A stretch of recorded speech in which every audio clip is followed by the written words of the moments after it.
নমস্কাৰ দুপৰ সংবাদ ষ্টুডিঅ'ত প্ৰস্মিতা গোস্বামী আৰম্ভণিতে ব্ৰেকিং নিউজ ৰাজ্যসভা নিৰ্বাচনৰ দিন ঘোষণা ৩৭খন আসনৰ বাবে হ'ব নিৰ্বাচন ১৬ মাৰ্চত অনুষ্ঠিত হ'ব নিৰ্বাচন অসমৰ ৩খন আসনৰ বাবে অনুষ্ঠিত হ'ব নিৰ্বাচন অসমৰ ৩ সাংসদৰ কাৰ্যকালৰ অন্ত পৰিব ভুৱনেশ্বৰ কলিতা অজিত কুমাৰ ভূঞাৰ অন্ত পৰিব কাৰ্যকাল ৰামেশ্বৰ তেলিৰো কাৰ্যকালৰ অন্ত পৰিব কাৰ্যকাল ১৬ মাৰ্চতে ঘোষণা হ'ব নিৰ্বাচনৰ ফলাফল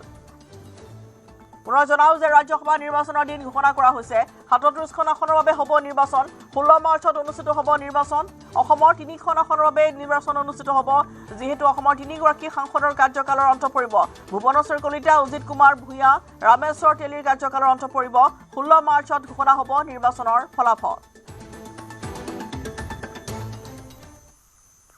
কাইলৈ বিজেপিৰ সকলো বিধায়কলৈ হুইপ জাৰি কাইলৈ সকলো বিধায়কক বিধানসভাত উপস্থিত থাকিবলৈ নিৰ্দেশ দিয়া হৈছে কাইলৈ বিধানসভাত ভাষণ ৰাখিব মুখ্যমন্ত্ৰী হিমন্ত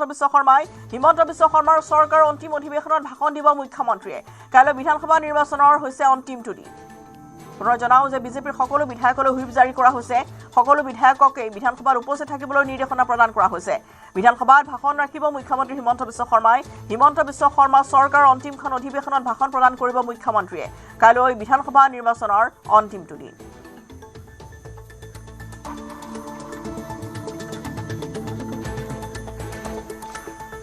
বিধানসভা অধিৱেশনৰ অন্তিমটো দিন কাইলৈৰ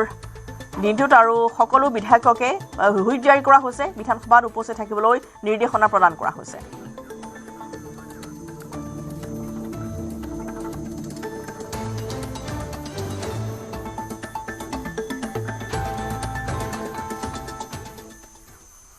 ৰাজ্য ভৱনত প্ৰদেশ কংগ্ৰেছৰ সংবাদমেল প্ৰিয়ংকা গান্ধীৰ অসম ভ্ৰমণক লৈ সংবাদমেল কাইলৈ দুদিনীয়া কাৰ্যসূচীৰে অসমলৈ আহিব প্ৰিয়ংকা গান্ধী ৰাজ্য ভৱনত কেইবাখনো বৈঠকত ল'ব অংশ প্ৰিয়ংকা গান্ধীয়ে মানৱেন্দ্ৰ শৰ্মা কমপ্লেক্সতো বৈঠকত বহিব প্ৰিয়ংকা গান্ধী সংবাদমেলত প্ৰদেশ কংগ্ৰেছৰ তত্ত্বাৱধায়ক জিতেন্দ্ৰ সিং গৌৰৱ গগৈৰ অংশগ্ৰহণ কাইলৈ পুৱা 10 বজাত গুৱাহাটীত উপস্থিত হ'ব প্ৰিয়ংকা গান্ধী এই মাহৰ শেষৰ ফালে প্ৰকাশ কৰিব প্ৰথমখন প্ৰাৰ্থী তালিকা সংবাদমেলত এই ঘোষণা কৰিছে গৌৰৱ গগৈয়ে মিত্ৰতাক লৈ আমি বিজেপিতকৈ আগবাঢ়ি থকা বুলি মন্তব্য আগবঢ়ালে গৌৰৱ গগৈয়ে দুদিনীয়া কাৰ্যসূচী এই দুদিনীয়া কাৰ্যসূচী তেওঁ স্ক্ৰিনিং কমিটিৰ চেয়াৰমেন হিচাপে যি দায়িত্ব দিয়া হৈছে সেইখিনি দায়িত্ব তেওঁলোকে পালন কৰিব বিধায়িনী দলপতি দেৱব্ৰত শইকীয়া ডাঙৰীয়াই কৈছে যে ইয়াৰ পূৰ্বে স্ক্ৰিনিং কমিটি ব্লক প্ৰেচিডেণ্টক লগ পাব এনেকুৱা এটা সুবিধা আমাৰ ব্লক প্ৰেচিডেণ্টসকলে পোৱা নাছিল আৰু এইটো আমি দেখিছোঁ যোৱা 1 বছৰৰ পৰা কি যেতিয়া ৰাহুল ডাঙৰীয়া অসমলৈ আহিলে তেওঁ গোটেইবোৰ মণ্ডল সভাপতিক লগ পালে আৰু এবাৰ প্ৰিয়ংকা গান্ধী ডাঙৰীয়ানী আহিছে তেওঁ গোটেই আমাৰ অসমৰ ব্লক সভাপতিসকলক লগ পাবলৈ বিচাৰিছে আৰু ব্লক সেইকাৰণে এইবাৰ মাত্ৰ তেওঁ মিটিঙৰ দায়িত্বখিনি ল'ব আৰু পৰৱৰ্তী সময়ত প্ৰচাৰ হিচাপে তেওঁ বিভিন্ন ঠাইত আমি তেওঁলোকৰ কাৰ্যসূচী আমি সৃষ্টি কৰিম আমি পুনৰবাৰ আমি মিত্ৰতা সম্পৰ্কত ইয়াত কোনো সন্দেহ নাই মিত্ৰতা হ'বই আৰু বিজেপি দলৰ তুলনাত আমি আজিৰ তাৰিখত যথেষ্ট আগবাঢ়ি আছোঁ বিজেপি দলৰ ভিতৰত এতিয়া তেওঁলোকৰ মিত্ৰ দল অগপ দলটো নাইকিয়া হৈ গৈছে মই ভাবোঁ এই নিৰ্বাচন অসম গণ পৰিষদ দলৰ বাবে শেষ নিৰ্বাচন ইয়াৰ পিছত অসম গণ পৰিষদক আমি দেখা নাপাম কিন্তু আমাৰ লগত যিসকলে মিত্ৰতা কৰিব তেওঁলোকে সক্ৰিয় হ'ব তেওঁলোকে ৰাজনৈতিকভাৱে অক্সিজেন পাব তেওঁলোকে ৰাজনৈতিকভাৱে সাহস হ'ব ভূপেন্দ্ৰ দলটোকে ক্ষতি কৰিব নেকি কিবা কংগ্ৰেছৰ তেওঁ সকলোৱে যেতিয়া অগপ দল আজি তাৰিখত নোহোৱা হৈ গ'ল বিভিন্ন ৰাজনীতিবিদ যি বিজেপি দলৰ ভিতৰত যোগদান কৰি নোহোৱা হৈ গ'ল সেইকাৰণে ভূপেন বৰা ডাঙৰীয়াও স্থিতি একে হ'বলৈ গৈ আছে যেতিয়া অসম গণ পৰিষদ দল যেনেকৈ নোহোৱা হৈ গ'ল প্ৰাক্তন মুখ্যমন্ত্ৰী সৰ্বানন্দ সোণোৱাল ডাঙৰীয়া নোহোৱা হৈ গ'ল তো ক'ত যেতিয়া প্ৰাক্তন মুখ্যমন্ত্ৰী সৰ্বানন্দ সোণোৱাল ডাঙৰীয়া আজি ভোটিঙত দেখা পোৱা নাই ভূপেন বৰা ডাঙৰীয়া কি তাত পাব সন্মান পাব আমি নাজানো তেওঁ বৰদোৱা থানৰ সন্মুখতে হওক বা কামাখ্যা মন্দিৰৰ সন্মুখতে হওক তেওঁ শপত ল'ব পাৰে যে তেওঁ কেতিয়াও বিজেপি দল নাযায় যিজনে মা কামাখ্যা সন্মুখত আৰু বৰদোৱা থানৰ সন্মুখত এনেকুৱা এটা কথা ক'ব পাৰে আৰু তাৰ পিছত পদত্যাগ কৰাৰ পিছত এদিনৰ ক'ব নোৱাৰিলে তাৰ পিছদিনাই বিজেপি যাব পাৰে তেওঁৰ কথাবোৰ কিমান আপোনালোকে গ্ৰহণ কৰিব পাৰে বা তেওঁৰ কথাৰ কিমান যোগ্যতা আছে এইখিনি আপোনালোকে বুজি পায়। আৰু আজি মুখ্যমন্ত্ৰীৰ সৈতে ভূপেন বৰাৰ বৈঠক। মুখ্যমন্ত্ৰীৰ বাসগৃহত হ'ব এখন গুৰুত্বপূৰ্ণ বৈঠক। পৰৱৰ্তী ৰাজনৈতিক বিষয়ক লৈ হ'ব বিতং আলোচনা। সন্ধিয়া 6 বজাত সংবাদমেল সম্বোধন কৰিব ভূপেন বৰাই। পুনৰবাৰ জনাইছোঁ যে মুখ্যমন্ত্ৰীৰ সৈতে আজি বৈঠকত মিলিত হ'ব ভূপেন বৰা। মুখ্যমন্ত্ৰীৰ বাসগৃহত হ'ব গুৰুত্বপূৰ্ণ বৈঠক। পৰৱৰ্তী ৰাজনৈতিক বিষয়ক লৈ হ'ব বিতং আলোচনা বা আগন্তুক নিৰ্বাচনত কোনটো সমষ্টিৰ পৰা ভূপেন বৰাই প্ৰাৰ্থিত্ব আগবঢ়াব বা প্ৰতিদ্বন্দ্বিতা কৰিব তাক লৈ হয়তো বিতং আলোচনা হ'ব আজিৰ দিনটোত। সন্ধিয়া 6 বজাত সংবাদমেল সম্বোধন কৰিব আৰু এই যি বৈঠকত যেনেধৰণৰ তেওঁলোকে মীমাংসা কৰে বা সিদ্ধান্ত গ্ৰহণ কৰে সেই বিষয়ে সদৰি কৰিব ভূপেন বৰাই।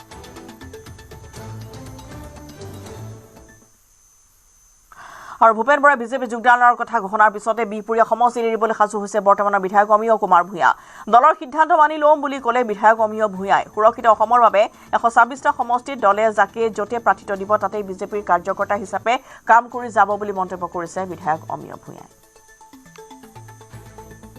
এখন সুৰক্ষিত আৰু বিকশিত আত্মনিৰ্ভৰ অসমৰ বাবে দলে যাকে য'ত দলীয় প্ৰাৰ্থিত্ব দিয়ে তাকে বিজয় কৰিবৰ কাৰণে আমি অন্তৰকৰণে লাগিম। বা এখন সুৰক্ষিত অসমৰ বাবে যিকোনো এক্সনত গৈ ছেক্ৰিফাইচ কৰিব লাগে আই এম ৰেডি। এখন সুৰক্ষিত আৰু বিকশিত আত্মনিৰ্ভৰ অসমৰ বাবে দলে যাকে য'ত দলীয় প্ৰাৰ্থিত্ব দিয়ে তাকে বিজয় কৰিবৰ কাৰণে আমি অন্তৰকৰণে লাগিম। বা এখন সুৰক্ষিত অসমৰ বাবে যিকোনো এক্সনত গৈ ছেক্ৰিফাইচ কৰিব লাগে আই এম ৰেডি। আৰু ভূপেন বৰা বিজেপি যোগদান সন্দৰ্ভত বিধায়ক মানৱ ডেকাৰ এনেধৰণে প্ৰতিক্ৰিয়া আগবঢ়ায়। ভূপেন বৰা এজন ডাঙৰ নেতা আছিলে কংগ্ৰেছত, গতিকে তেওঁৰ এই সিদ্ধান্তটো তেওঁৰ মনৰ ভিতৰত জ্বলি থকা জুইকুৰা যে কি ধৰণৰ ৰাজীৱ ভৱনত অসম বিৰোধী কথাবিলাকে ঠাই পায়, অসম বিৰোধী পৰিকল্পনাবিলাক হয়, ভাৰতৰ বেলেগ অঞ্চলৰ পৰা এজেঞ্চি আহি অসম বিৰোধী ইনষ্টিগেট কৰে যিবিলাক ঘটনা, তাৰ বিৰুদ্ধে এজন স্বাভিমানী অসমীয়া হিচাপে ভূপেন বৰাই থিয় দিছে। উত্তৰ অসমৰ বিৰোধীৰ সকলোতকৈ শক্তিশালী নেতাজন ভূপেন বৰাই আছিলে আৰু এতিয়াও তেওঁ ছিনিয়ৰ মানুহ কিয় নহ'ব। ভূপেন বৰা এজন শক্তিশালী নেতা হিচাপে উজনি অসমৰ পৰা পুনৰ বিজেপিৰ মঞ্চত আত্মপ্ৰকাশ কৰিব আৰু সেইটো মই ব্যক্তিগতভাৱে তাৰ এজন জনপ্ৰতিনিধি হিচাপে মই আপোনালোকক এছুৰেঞ্চ দিছোঁ। কংগ্ৰেছ সন্দৰ্ভত প্ৰতিক্ৰিয়া আগবঢ়ালে বিধায়ক সুশান্ত বৰগোহাঁই। যিবিলাক কৰ্মীয়ে দলটোৰ কাৰণে বহুত দিন ত্যাগ স্বীকাৰ কৰিছিলে, বহুতে কষ্ট কৰিছিলে, দলটোলৈ সপোন দেখিছিলে, সেই দলবিলাকে লাষ্টত গৈ পেলাই দল এৰাৰ বাধ্যতা হৈ যায়। এই ভূপেন বৰাৰ ক্ষেত্ৰত এইটো দেখা পোৱা গ'ল। মই থকা সময়ত মই কি হ'ল 29জন আমি বিধায়ক জিকি আহিলো। 29জন বিধায়কৰ 24জন বিধায়কে মোক বিৰোধী দলৰ দলপতি হিচাপে সেই সময়তে কনচেণ্ট দিছিলে। আমাৰ যিটো ভিতৰুৱা আভ্যন্তৰীণ যিটো নিৰ্বাচনৰ নিচিনা হয়, কোনে কাক কয়, 24জনে মোৰ কথা কৈছিলে। সেই সময়ত ৰকিবুল হুছেইন ডাঙৰীয়াই মোক ফোন কৰি কৈছিলে যে মই ইমান ছিনিয়ৰজনে তোমাৰ লগত কেনেকৈ মই ডেপুটি থাকিব পাৰিম। এই ধৰণৰ বহুত কথা ইয়াৰ ভিতৰত আছে যিবিলাকে দলটোত থাকিব নোৱাৰে। ইয়াতে জিনিয়ৰিটি আৰু ছিনিয়ৰিটি নাই। আজিৰ দিনত প্ৰধানমন্ত্ৰী ডাঙৰীয়া কোন কিমান ছিনিয়ৰ, নীতিন নবীন ডাঙৰীয়া কিমান ছিনিয়ৰ। ইয়াতে বয়সৰ তাৰতম্য নাথাকে, ইয়াতে পদ আৰু ইয়াতে সন্মান ভাৰতীয় জনতা পাৰ্টিত। আৰু কংগ্ৰেছটোত কোনোবা বিশেষ ব্যক্তি সন্মান আৰু অসন্মানক লৈ মানুহৰ পদবী থাকে। আৰু ভূপেন বৰা কংগ্ৰেছে সন্দৰ্ভত বিৰোধী দলপতি দেৱব্ৰত শইকীয়াৰ প্ৰতিক্ৰিয়া। মই ভূপেন বৰা বুলি বিশেষকৈ নকওঁ, যিকোনো এটা ভোট কম হ'লে হৰাৰ অভিজ্ঞতা আছে। সেই গতিকে যিকোনো ভোটাৰক আমি আকৃষ্ট কৰিব পাৰিব লাগে আৰু দলৰ প্ৰতি আমি আনুগত্য প্ৰকাশ কৰাটো প্ৰয়োজন। অকল আমি পদবী গ'লেই যে আমাৰ সকলো গুচি যাব দলত, এই কথা ভাবিব নালাগে। ৰাইজে আমাক মনত ৰাখিব যদি আমি বিচাৰোঁ, পদবীয়ে মনত নাৰাখে কাকো।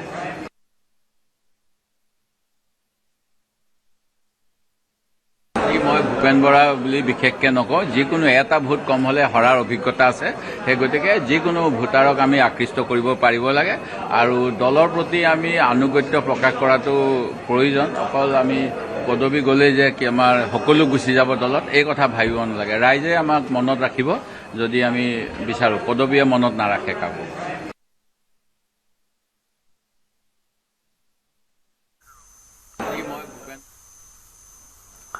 প্ৰাদেশিকৰণ হ'ব 2006 চনৰ পূৰ্বে স্থাপন হোৱা বিদ্যালয় অহাবাৰ ৭২,০০০ শিক্ষক আৰু অধ্যাপকৰ চাকৰি মুকলি হ'ব অপ্ৰাদেশিকৃত বিদ্যালয়ৰ শিক্ষক টিউটৰ কৰ্মচাৰীলৈ এককালীন সাহায্যৰ বাবে গুৰু দক্ষিণা আঁচনিৰ পৰ্টেল মুকলি কৰি এই মন্তব্য আগবঢ়ালে মুখ্যমন্ত্ৰী হিমন্ত বিশ্ব শৰ্মাই শিক্ষক টিউটৰ কৰ্মচাৰীৰ আবেদন দাখিলৰ বাবে পৰ্টেল মুকলি কৰিলে মুখ্যমন্ত্ৰীয়ে আমি তেওঁলোকৰ কাৰণেও বহুত শিক্ষক শিক্ষয়িত্ৰী থাকিব কিবা বিভিন্ন কাৰণত তেওঁলোকৰ প্ৰাদেশিকৰণ নহয়গৈ হয় চাৰ্টিফিকেট নাই কোৱালিফিকেশ্যন নাই ষ্টুডেণ্ট নাই বিভিন্ন কাৰণে তেওঁলোক কেতিয়াও নাহিবগৈ আমি তেওঁলোকৰ কাৰণেও এবাৰ এটা নতুন স্কিম আনিছোঁ নামটো দিছোঁ গুৰু দক্ষিণা আমি তেওঁলোকক এটা ফাইনেন্সিয়েল পেকেজ দিম বোলে তেওঁ আছিলে কিন্তু তেওঁৰ কোনো কাগজ নাই কোনো প্ৰকাৰে তেওঁ আইনত সোমাব নোৱাৰে তেওঁলোককো আমি এইবাৰ ফাইনেন্সিয়েল ছাপৰ্ট এটা দি আমি তেওঁলোককো আমি ৰাস্তা এটা উলিয়াই দিব খুজিছোঁ যে আপোনালোকে আৰ্থিক অনুদান এটা লওক আৰু আপোনালোকে নিজৰ জীৱনটো নতুনকৈ আৰম্ভ কৰক যিকোনো প্ৰকাৰে আইনৰ ভিতৰত নাহে ৰিলেক্সেশ্যন দিলেও নাহে বোলে 11 দিলো নাহে 12 দিলো নাহে 13 দিলো নাহে 14 দিলো নাহে বোলে তেওঁলোকক থাৰ্ড পোষ্ট বোলে ঠিক আছে থাৰ্ড পোষ্ট দিলোঁ ফ'ৰ্থ দিলোঁ ফিফ্থ দিলোঁ তাৰ পিছতো 6 তোলালে চ' যিখিনি মানুহ কোনো প্ৰকাৰে আইনৰ ভিতৰত নাহে তেওঁলোকৰ কাৰণেও এইবাৰ আমি এটা স্কিম বাজেটত লিখিছোঁ যে গুৰু দক্ষিণা আমি তেওঁলোকক এটা ওৱান টাইম ফাইনেন্সিয়েল এছিষ্টেঞ্চ এটা দিম আৰু চৰকাৰৰ আন পদত এপ্লাই কৰিলে আমি তেওঁলোকক এটা প্ৰিফাৰেঞ্চিয়েল 5 নম্বৰ 4 নম্বৰ মাৰ্কিং এটাও দিম যাতে ল'ৰা ছোৱালীখিনি ওলাই আহি বেলেগ পদত আবেদন কৰিব পাৰে আজি অসমলৈ আহিব বিজেপিৰ ৰাষ্ট্ৰীয় সভাপতি নীতিন নবীন ডিব্ৰুগড় আৰু তিনিচুকীয়াত কেইবাটাও সাংগঠনিক কাৰ্যসূচীত অংশগ্ৰহণ কৰিব ৰাষ্ট্ৰীয় সভাপতিগৰাকীয়ে ভ্ৰমণৰ সময়ছোৱাত মন্ত্ৰী বিধায়ক সাংসদ মণ্ডল বুথ পৰ্যায়ৰ কৰ্মীসকলৰ সৈতে কৰিব মত বিনিময় নিৰ্বাচনৰ পূৰ্বে প্ৰথমখন পৃষ্ঠা প্ৰমুখ সন্মিলন অনুষ্ঠিত হ'ব ডিব্ৰুগড়ত বুধবাৰে বিয়লি 1:45 ডিব্ৰুগড় বিমান বন্দৰত উপস্থিত হ'ব বিয়লি 5 বজাত ডিব্ৰুগড় জিলা পুথিভঁৰালত বিভিন্ন ক্ষেত্ৰৰে জড়িত নাগৰিকসকলৰ সৈতে প্ৰবুদ্ধ সন্মিলনত অংশগ্ৰহণ কৰিব আনহাতে 19 ফেব্ৰুৱাৰী তিনিচুকীয়ালৈ ৰাওনা হ'ব নীতিন নবীন বুথৰ একেবাৰে তৃণমূল পৰ্যায়ত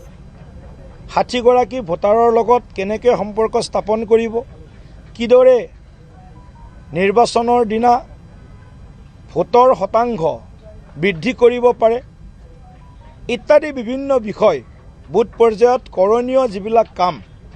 পৃষ্ঠা প্ৰমুখজনে কৰিবৰ কাৰণে তেওঁলোকক ৰাষ্ট্ৰীয় সভাপতিগৰাকী নিজেই সম্বোধন কৰিব মাৰ্গদৰ্শন কৰিব ৰাষ্ট্ৰীয় সভাপতি ডাঙৰীয়া ঠিক 1:45 বজাত মোহনবাৰী ডক্টৰ ভূপেন হাজৰিকীয়া বিমানবন্দৰত উপস্থিত হ'ব আৰু তাতেই আমি তেখেতক উজনি অসম বা অসমৰ সাংস্কৃতিক বিভিন্ন গোষ্ঠী যি আছে আমাৰ যি সমুদায় আছে কমিউনিটি আছে তেওঁলোকৰ নিজা নিজা সাংস্কৃতিক উপাদানেৰে তেখেতক আমি আদৰণি জনাম তাৰপিছত তেখেত পোনে পোনে আমাৰ এই পৃষ্ঠা প্ৰমুখ সন্মিলনলৈ আহিব খনিকৰ চাৰিআলিৰ পৰা তেখেতক আমাৰ সভাস্থলীলৈকে বিশেষভাৱে ৰাইজে আমাৰ সমৰ্থক শুভাকাংক্ষীয়ে আদৰি আনিব আৰু ইয়াতো তেখেতক বিভিন্ন সাংস্কৃতিক দলে তেখেতক আমাৰ যি চহকী কৃষ্টি পৰম্পৰা আছে সেইটো প্ৰদৰ্শনো কৰাব আৰু তেখেতক উষ্ম আদৰণিও জনাব বহিৰাজ্যত ধেমাজিৰ অসমীয়া যুৱকৰ ৰহস্যজনক মৃত্যু সংস্থাপন বিচাৰি কেৰালালৈ গৈছিল বিজয়পুৰ গাঁৱৰ সত্য শইকীয়া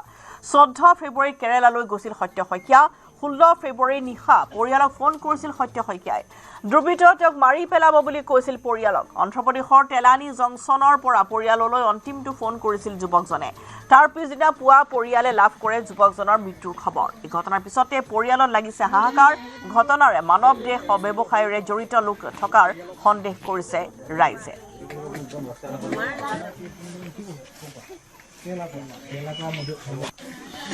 ৰাতি আজি যোৱা নিশা ৰাতি 11 বজাত 11:17 ফোন এটা আহিছিলে ফোন কৰিছিলে যে মই আৰু মোক দেখি নাপাবি মোক মাৰি পেলাব তাত মোৰ মানুহজনী আছে নেকি বোলো নাই মোক বোলে মাৰি পেলাব তহঁতি দেখি নাপাবি আৰু সেনেকৈ কৈ ফোনটো কাট খাই গ'ল ফোন কাট খাই যোৱাৰ পিছত আমি ফোন মাৰিছোঁ ফোন লগ পোৱা নাই ফোন বাজি আছে ৰাতিপুৱা 8টা 9টালৈকে ফোন বাজি আছে কিন্তু ৰাতিপুৱা 9টা বজাত এগৰাকী মাইকী মানুহে ফোনটো ৰিচিভ কৰিছে তেতিয়া মই ক'লোঁ মোবাইলৰ মালিকক ফোনটো দিয়ক তেতিয়া কৈছে যে মোবাইল মালিক নাই ডেড বডি হৈ গ'ল তেতিয়া কৈছোঁ ডেড বডি হোৱা যদি ডেড হৈ গ'ল ফটোটো দিয়ক এতিয়া কৈছে 2 মিনিট ৰ 2 মিনিটৰ পাছত দি আছোঁ এতিয়া নিজে দেখাও নাই কি হ'ল কি ঘটনা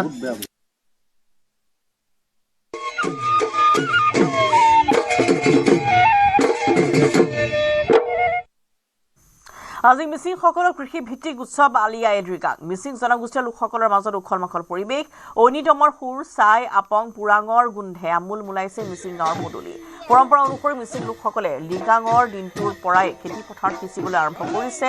পোনগুটি শস্যৰ শ্ৰীবৃদ্ধিৰ কামনাৰে মিচিংসকলে প্ৰতি বছৰে পালন কৰে আলি আই লৃগাং ৰাজ্যৰ ভিন্ন প্ৰান্তৰ লগতে মহানগৰীতো আলি আই লৃগাঙৰ আয়োজন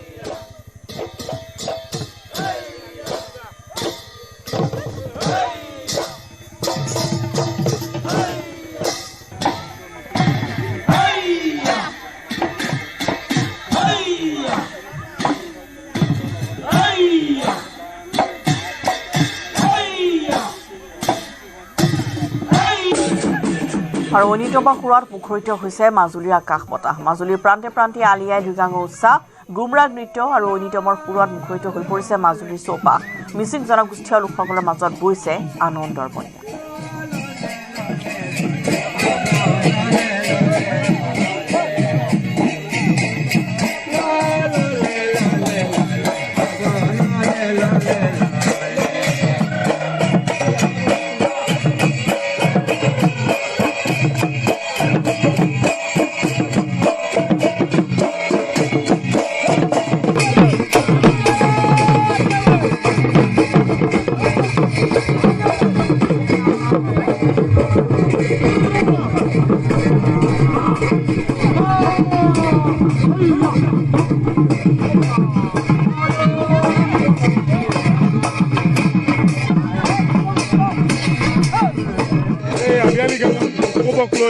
মাজুলীৰ বৰুণচুকত এক সুন্দৰ পৰিৱেশ ঐনিতম আৰু গুমৰাগ নৃত্যৰে মুখৰিত হৈ পৰিছে সমগ্ৰ অঞ্চল এই কৃষিভিত্তিক উৎসৱত যাতে সমগ্ৰ অঞ্চল শস্য চামৰা হয় তাৰ বাবে সকলোৱে প্ৰাৰ্থনা জনাইছে আৰু যি পৰম্পৰাগত ৰীতি নীতি সেই ৰীতি নীতিৰে আলি আই লৃগাং উৎসৱৰ আয়োজন কৰা হৈছে মই পৰিৱেশটো দেখুৱাইছোঁ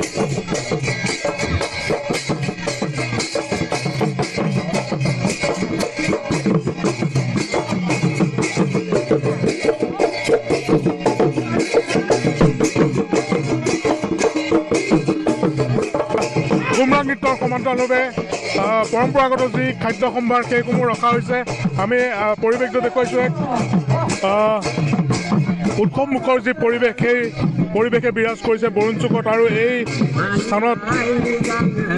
পৰম্পৰাগত যি খাদ্য সম্ভাৰ সেইসমূহ ৰখা হৈছে বিভিন্ন স্থানৰ ব্যক্তি আহিছে স্থানীয় লোক আছে আমি মন্তব্য ল'ম বিভিন্ন পৰম্পৰাগত ৰীতি নীতি আছে বিভিন্ন নিয়ম আছে এই নিয়মৰ মাজেৰে আলি আই লৃগাং উৎসৱ উদযাপন কৰা হয় মাজুলীৰ বিভিন্ন প্ৰান্তত হৈছে সমান্তৰালভাৱে প্ৰথমবাৰৰ বাবে বৰুণচুকৰ ৰাইজেও আলি আই লৃগাং উৎসৱ আয়োজন কৰিছে কি ক'ব আপোনালোকে নিশ্চয় দেখা পাইছে বৰুণচুকবাসী পুৱাৰ ভাগৰ পৰাই উৎসৱমুখৰ পৰিৱেশ অসমবাসী আৰু মাজুলীবাসীক পোনপ্ৰথমে মই আলি আই লৃগাঙৰ শুভেচ্ছা জনাইছোঁ আপোনালোকে গম পাইছে আলি আই লৃগাং অৰ্থাৎ তিনিটা শব্দ এই তিনিটা শব্দৰ অৰ্থ হৈছে যে আলি মানে হৈছে মাটিৰ তলত থকা আমাৰ যিবোৰ শস্য উৎপাদন হয় আৰু আই মানে হৈছে আমাৰ যিবোৰ গছত ফল উৎপাদন হয় আৰু লৃগাং মানে হৈছে বীজ হিচাপ বা ৰোপণ কৰা কাৰ্য আপোনালোকে নিশ্চয় পুৱাৰ ভাগৰ পৰা আমাৰ প্ৰথম কাৰ্যসূচী হিচাপে আমি আমলি লিগৰ কাৰ্যসূচী হাতত ল'লোঁ এই কাৰ্যসূচীটো আমাৰ যাতে আমাৰ মিচিংসকলে কৰা যিসমূহ খেতি এই খেতিসমূহত আমাৰ কীট পতংগই এই খেতিসমূহ নষ্ট কৰিব নোৱাৰে তাৰ বাবে দৌদিপলক সাক্ষী কৰি এই পৰম্পৰাগত নীতি নিয়ম পালন কৰা হয় আৰু সন্ধিয়াৰ ভাগলৈকে আমাৰ ডেকা গাভৰুসকলে যে আমাৰ ইমূৰৰ পৰা সিমূৰলৈকে ভাত খোৱা পৰ্ব যিটো এই পৰ্বও আছে আমাৰ নিজৰ পৰম্পৰাগত সাজপাৰ পৰিধান কৰি আৰু ইয়াতে বিভিন্ন ধৰণৰ খাদ্য সম্ভাৰ আপোনালোকে মুৰং অসমত দেখা পাব আপোনালোকে চাই ল'ব আৰু ইয়াতে আজি ডেকা গাভৰুসকলে বুঢ়া মেটা বিভিন্নজনে আহি পেলাই যেনেদৰে সহায় সহযোগ কৰিছে আমি সঁচাকৈ আনন্দিত হৈছোঁ আৰু ফালে শিৱসাগৰ কাংকা নগৰত উদযাপন কৰা হৈছে আলি আই লৃগাং মুৰং ঘৰত পৰম্পৰাগত ৰীতি নীতিৰে উদযাপন কৰা হৈছে এই কৃষিভিত্তিক উৎসৱ গুমৰাগ নৃত্য ঐনিতমৰ ধ্বনিৰে মুখৰিত হৈ পৰিছে মুৰং ঘৰ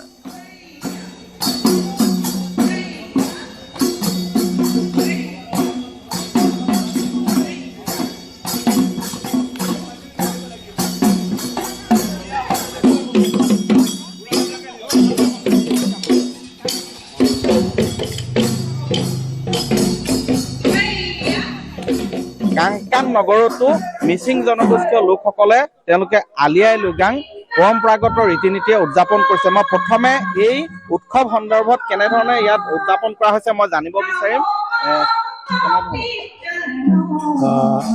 আলি আই লৃগাঙৰ শুভেচ্ছা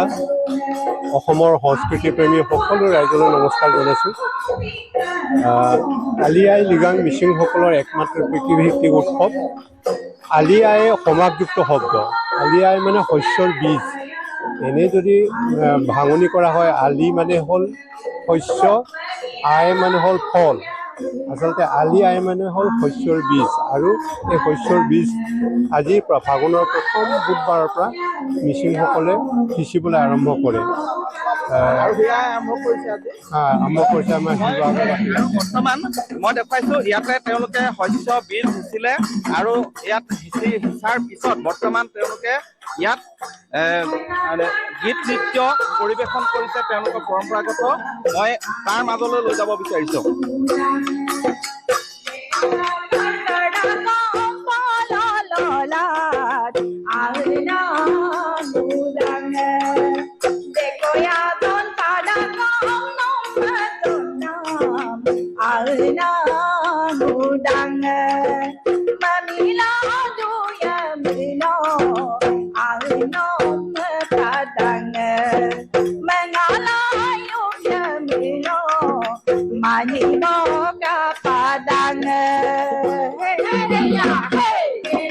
এনেধৰণে আজি ইয়াত আলি আই লৃগাং উদযাপন কৰিছে শিৱসাগৰ কাংকা নগৰৰ মিচিং জনগোষ্ঠীয় লোকসকলে আৰু ধেমাজিৰ কেইবাখনো মিচিং গাঁৱত উৎসৱমুখৰ পৰিৱেশ সকলোৱে একেলগে উদযাপন কৰিছে আলি আই লৃগাং পুৱাৰে পৰা ভূমিপুত্ৰ মিচিংসকলৰ মাজত যেন ব্যস্ততাৰ অন্ত নোহোৱা হৈছে ধেমাজিৰ ৰাইচাপৰি বলমা গাঁৱতো উলহ মালহেৰে উদযাপন কৰা হৈছে আলি আই লৃগাং পৰম্পৰাগত ৰীতি নীতিৰে পুৱা নিৰ্বাচিত নিগমৰ প্ৰতি ঘৰৰ পৰা ঢোলে ডগৰে লৃগাং উদযাপনলৈ আদৰি আনে ৰাইজে মিগমনিৰ দ্বাৰা সমূহীয়াভাৱে গুমৰাগ নৃত্য গীতেৰে মাজেৰে সম্পন্ন কৰা হৈছে মূল পৰ্ব গুটি সিঁচা কাৰ্য দৈ পলক স্মৰণেৰে ৰাইজে কামনা কৰিলে জাতিৰ মংগল গুমৰাগ নৃত্য আৰু ঐনিতমৰ সুৰত মুখৰিত হ'ল চৌপাশ পৰ আপং পুৰাং আপিং পলু আলু কচু আদি পৰম্পৰাগত খাদ্য সম্ভাৰেৰে ভৰি পৰিছে উৎসৱটো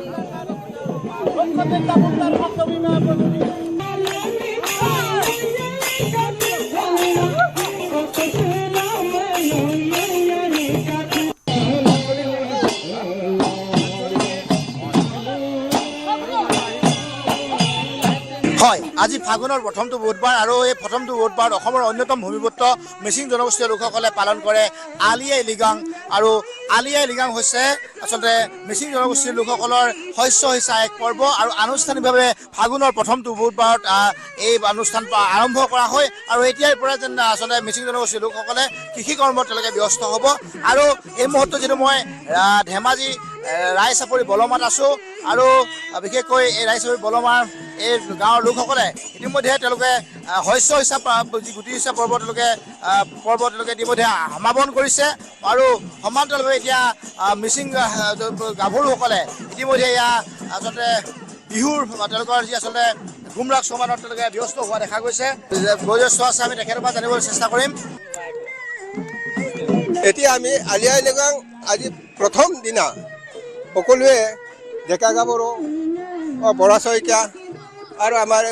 বুঢ়া মেতাসকলে আহি পিনি আজি এই আলি আই লৃগাংটোক আমি ইয়াত স্থাপন কৰিছোঁ কাইলৈ পৰহিলৈ ইয়াত এই তাকু কোপাটো কৰিছোঁ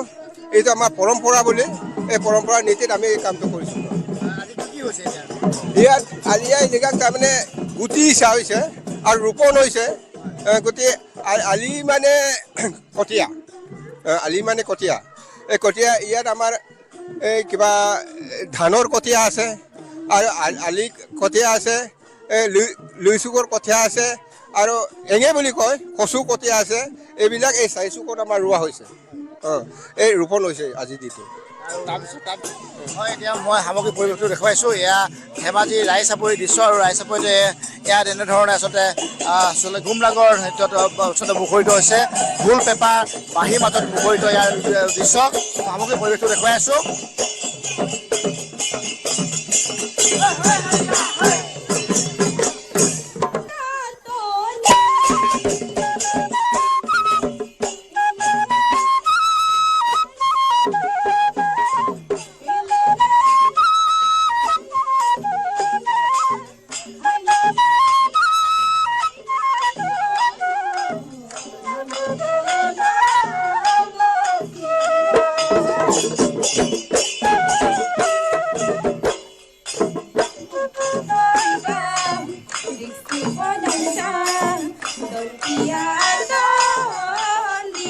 জামুগুৰিহাটৰ বৰদিকৰাই গাঁৱতো আলি আই লৃগাং উদযাপন বৰদিকৰাইত পুৱাৰে পৰা উখল মাখল পৰিৱেশ গুমৰাগ নৃত্যত মতলীয়া ডেকা গাভৰুকে ধৰি বয়োজ্যেষ্ঠসকলো দৈ পলক স্মৰণেৰে ৰাইজে কামনা কৰিলে জাতিৰ মংগল গুমৰাগ নৃত্য আৰু ঐনিতমৰ সুৰত মুখৰিত চৌপাশ পৰ আপং কুৰাং আপিন আলু কচু আদি পৰম্পৰাগত খাদ্য সম্ভাৰে ভৰিছে উৎসৱটি আমি আজিৰ দিনটোত শস্য সিঁচাৰ আৰম্ভণি হিচাপে আজিৰ উৎসৱটি পালন কৰা হয় আজি আমি দিনটোত গোটেই দিনটো বিভিন্ন কাৰ্যসূচীৰে আমি কৰোঁ প্ৰথম আমাৰ লিগত অনুষ্ঠান হয় তাত আমি গাঁৱৰ জ্যেষ্ঠসকলে মৰং ঘৰত আহি আমি শস্য সিঁচাৰ আৰম্ভণি হিচাপে সকলো নীতি নিয়মখিনি পালন কৰি তাৰ পিছত আমাৰ পতাকা উত্তোলন কাৰ্যসূচী হয় পতাকা উত্তোলনত আমাৰ যিটো প্ৰতীক স্বৰূপ গোটেইখিনি তাত দাঙি ধৰা হৈছে সেইখিনি ধুনীয়াকৈ বিৱৰি কওঁ যাতে নৱপ্ৰজন্মই আমাৰ যিটো সংস্কৃতি সেইটোৰ বিষয়ে আৰু দিনজোৰা কাৰ্যসূচীৰ বিষয়ে জ্ঞাত হয় তাৰ বাবে আমি সেই অনুষ্ঠানটো পালন কৰোঁ তাৰপিছত আমি দিনৰ ভাগত সকলোৱে একেলগে আহি বৃদ্ধ তাৰপিছত ডেকা গাভৰু সকলোৱে আহি আমি গুমৰাগ নৃত্য কৰোঁ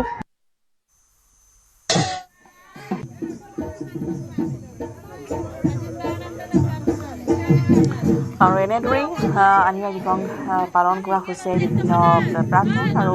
ওপৰৰ পৰা এনেধৰণে দেখিবলৈ পোৱা গৈছে বিভিন্ন প্ৰান্তৰ পৰিৱেশ আৰু গুমৰাগ নৃত্যত মতলীয়া হৈছে ডেকা গাভৰুকে আদি কৰি সকলো আৰু গহপুৰৰ পৰা এইখিনি পৰিৱেশ আমি লাভ কৰিম পলাশ ফুকন আছে আমাৰ সৈতে পলাশ ফুকন গহপুৰত আজি আলি আই লৃগাঙৰ কেনেধৰণৰ প্ৰস্তুতি কি পৰিৱেশ নিশ্চয়কৈ ৰশ্মিতা মিচিং ৰাইজৰ মাজত খুব আনন্দ খুব ফূৰ্তি পুৱাৰে পৰা সকলো ব্যস্ত বুধবাৰ যিহেতু আলি আই লৃগাং উৎসৱ কৃষিভিত্তিক উৎসৱ সহযোগে দেখাব গহপুৰ ধন্দি পথাৰৰ দৃশ্য যি পৰম্পৰাগত আজিৰ দিনটোৰ পৰাই আচলতে ৰাইজে শস্যৰ বীজ আজি সিঁচে আৰু সেয়া পৰম্পৰা ইতিমধ্যে চলি আছে অকণমান আগলৈ আহি সহযোগীক মই দেখাবলৈ অনুৰোধ কৰিছোঁ অকণমান আঁতৰি দিব এয়া তেওঁলোকৰ পৰম্পৰা এয়া নাঙলে মাটি চহাইছে আৰু ইয়াতেই তেওঁলোকে শস্যৰ বীজ ৰোপণ কৰিব আজিৰ পৰা আচলতে সকলোৱে কৃষি পথাৰত যি শস্যৰ বীজ সিঁচা পৰ্ব সেয়া আৰম্ভ কৰে এয়া আলি আই লৃগাঙৰ এয়া আমি পোনপটীয়াকৈ দেখাই আছো নিউজ 18 অসম নৰ্থ ইষ্টৰ দৰ্শকসকলক গাঁৱৰ জ্যেষ্ঠসকলক ইতিমধ্যে আদৰি অনা হৈছে ঢোলে তালে সকলোৱে ঐনিতম গাইছে গুমৰাগ নৃত্য মুখৰিত হৈছে পৰিৱেশ আৰু এয়া পৰিৱেশ তেওঁলোকে নাঙলে মাটি চহাব কিছু আগলৈ গৈ সহযোগীক মই দেখাবলৈ অনুৰোধ কৰিছো এয়া তেওঁলোকৰ পৰম্পৰা মিচিং জনগোষ্ঠীয় লোকসকলৰ যেহেতু কৃষিভিত্তিক উৎসৱ আলি আই লৃগাং এয়া ধন্দি পথাৰৰ দৃশ্য আমি অকণমান আপোনাৰ লগতে কথা পাতিম আমাৰ পোনপটীয়া সম্প্ৰচাৰলৈ আপোনাক স্বাগতম জনাইছো নাঙলে এয়া মাটি চহাই আছে গতিকে অকণমান কওক আমাৰ মাংগলিক কাৰ্য আমি ধুনীয়াকৈ কৰি আছো আমাৰ মিচিং জাতীয় উৎসৱ আলি আই লৃগাংটো যিহেতু নেকি আমাৰ কৃষিৰ লগত জড়িত গতিকে কাৰণে আমাৰ ধুনীয়াকৈ এতিয়া হাল বাই আছে হাল বাই আমাৰ এইটোৱে দেখুৱাইছে যে আমাৰ যিটো চাপৰি মাটি যদি জাবৰ বেছি হয় জাবৰবিলাক আমাৰ ধুনীয়াকৈ উঠোৱা হৈছে হাল মাৰিছে আৰু এইফালে চপৰাবিলাক ভাঙি আছে আৰু লগতে আমাৰ এইটো মই মাৰি ধুনীয়াকৈ আজিৰ দিনটো ধুনীয়াকৈ আমি মাংগলিক কাৰ্যটো কৰা হয় য'ত নেকি আমাৰ চৰাই চিৰিকটিৰ পৰা বাচি যাব পৰাকৈ আমাৰ ইষ্ট দেৱতাকো আমি ধুনীয়াকৈ ইয়াতে আমি সেৱা কৰা হয় আৰু এটা আমাৰ বিশ্বাস যে আমাৰ ৰদ বৰষুণ বতাহ পৰা সকলো পৰা মুক্ত হ'বৰ কাৰণে চাৰিওফালে আমাৰ এইটো ধুনীয়াকৈ চাৰ্টিফিকেট দিয়া হয় ধুনীয়াকৈ এতিয়া মানে আজিৰ দিনতে ধুনীয়াকৈ আচলতে ক'বলৈ গ'লে হৰ্চ আমাৰ গোটেই পৃথিৱীতে হৰ্চৰ পৰা আমাৰ চৰাই চিৰিকটি আমাৰ যিটো আমাৰ আপদ বিমংগলৰ পৰা মুক্তি পাবৰ কাৰণে আজি আমাৰ ধুনীয়াকৈ মাংগলিক কাৰ্যটো কৰা হয়। নিশ্চয়কৈ ৰশ্মিতা, এয়া মাংগলিক কাৰ্য তেওঁলোকে ৰূপায়ণ কৰি আছে সফলভাৱে আৰু ইফালে ঐনিতমৰ সুৰ আৰু এনেদৰে য'ত মিচিং জনগোষ্ঠীৰ লোকসকলে বাস কৰে সকলোতে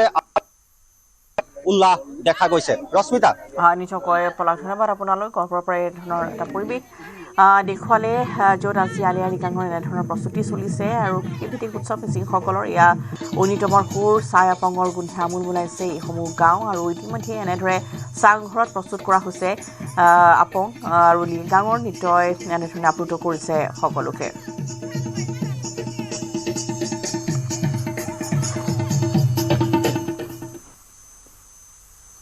পুনৰ ৰাজনৈতিক প্ৰেক্ষাপটৰ খবৰ। ভূপেন বৰাৰ বাসগৃহত উপস্থিত হৈছে মন্ত্ৰী পীয়ুষ হাজৰিকা। বিধায়ক মানৱ ডেকা উপস্থিত হৈছে ভূপেন বৰাৰ বাসগৃহত। বিজেপিত যোগদানৰ পূৰ্বে ভূপেন বৰাৰ সাক্ষাৎ। 22 ফেব্ৰুৱাৰীত বিজেপিত যোগদান কৰিব ভূপেন বৰাই। মঙলবাৰে ভূপেন বৰাৰ বাসগৃহলৈ গৈছিল মুখ্যমন্ত্ৰী। পুনৰবাৰ জনাইছোঁ যে বিজেপিত যোগদানৰ পূৰ্বে বৰ্তমান ভূপেন বৰাৰ বাসগৃহলৈ